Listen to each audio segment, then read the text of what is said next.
Hey yo, what's up mga ka-Mars? It's me, Mars, and welcome back to my channel.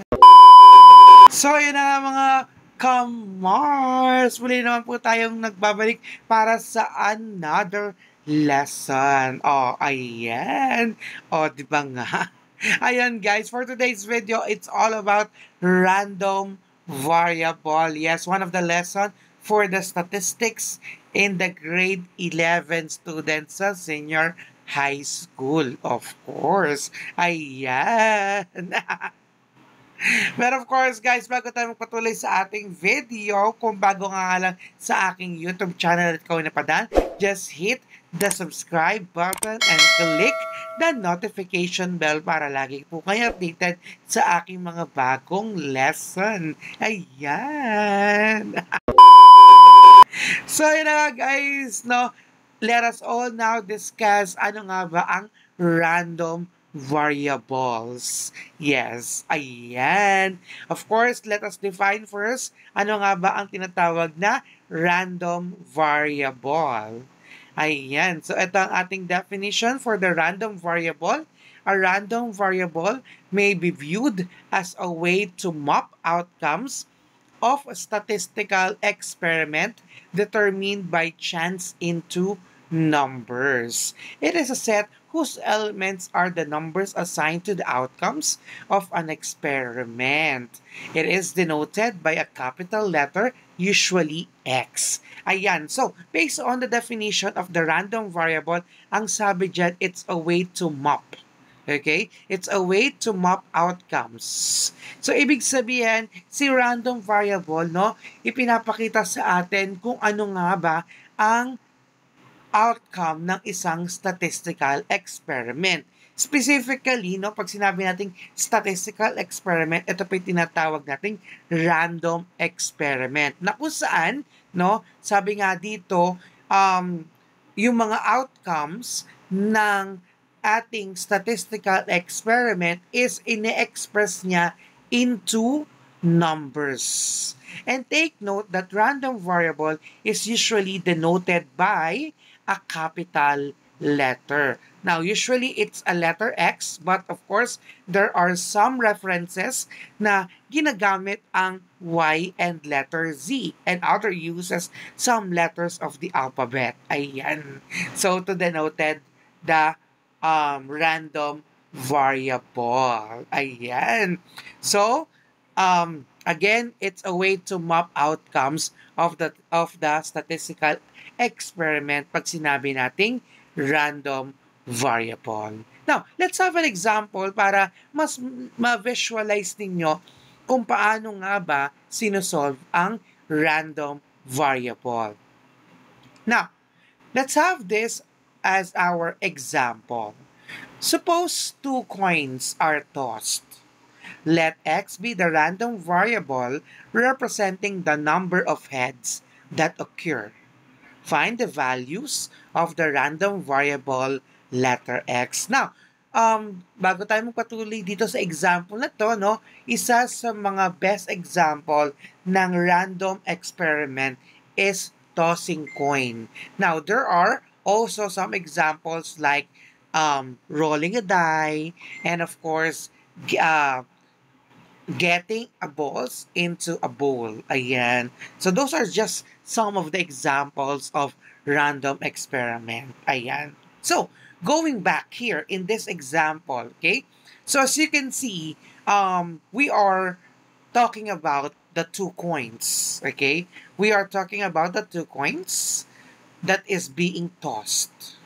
So again, we are using the letter X to represent the random variable wherein we are dealing with the number of heads. So, bibilangin natin dito ang heads dito sa experiment na ito. Okay?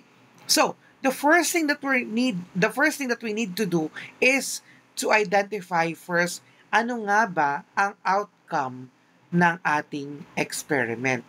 Okay? No? So ano nga ba ang outcome ng experiment natin ito? So, kung meron tayong dalawang coins na tossed, ilan ang outcome nito. Okay? So, alam naman natin na sa isang coin, okay, sa isang coin, ang outcome nito is 2, na kung saan it was dealt with the heads and the tails. Now, take note, pag kumukuha tayo ng outcome, we are multiplying the values. Okay? We are multiplying the values of the given. So, ibig sabihin, dito sa example na to, kung meron tayong dalawang coins at alam natin na ang isang coin ay 2 outcomes, so first coin, meron kang dalawa. Sa second coin, meron ka ulit dalawang outcome. So when you multiply them, 2 times 2, and that is equivalent to 4.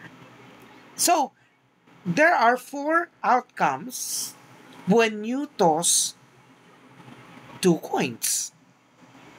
Okay?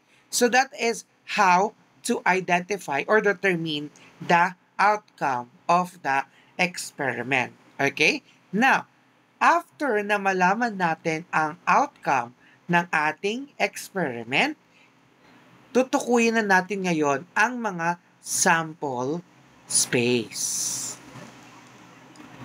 Now, ano nga ba yung tinatawag nating sample space? Pag sinabi nating sample space, okay, ito lang po yung tinatawag nating combination.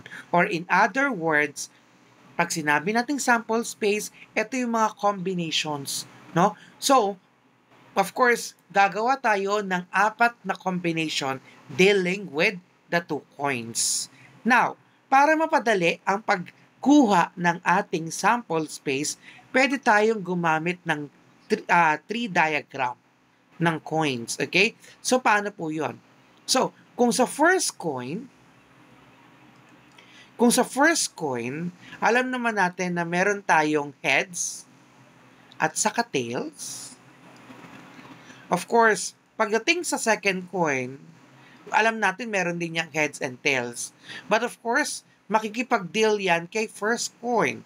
So, ibig sabihin, yung heads ng first coin, makikipag-deal yan sa heads at saka tails ng second coin. Or ibig sabihin, yung heads ng first coin, pwedeng maging partner niya, it's either the heads or the tails ng second coin. Ganon din yung tails ng first coin. So, pwede niya maging partner ang heads at saka tail ng second coin.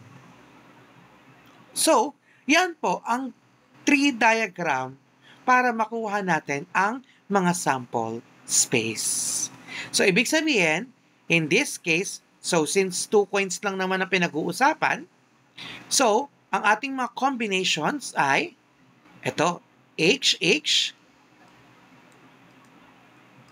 we have HT,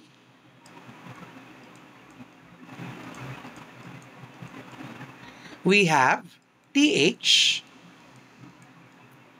and we have TT. So, yan ang ating mga sample space o yung tinatawag nating combinations.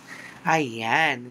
So, since meron na tayo mga sample space, okay, so bibilangin na natin para makuha natin ang random variable. So, take note, no, based on the problem, we are dealing with the number of heads. So, ibig sabihin, ang bibilangin natin dito ay heads. So, dito sa first sample space, ilan ang heads? Tama, meron tayong 2 heads. Sa second sample space, ilang heads meron? Tama, 1. Sa third sample space, ilan ang heads? Tama, 1 din. At sa fourth sample space natin, ilan ang head? Tama, 0. So, Since nabilang na natin ang number of heads sa bawat sample space, pwede na natin malaman ang random variable. So take note, ang random variable is representing letter X, or we are using letter X for the random variable representing the number of heads. So ibig sabihin, X equals, ang mga random variable natin ay 0, 1, and of course, 2. Yan po ang mga bilang ng mga heads sa bawat sample space.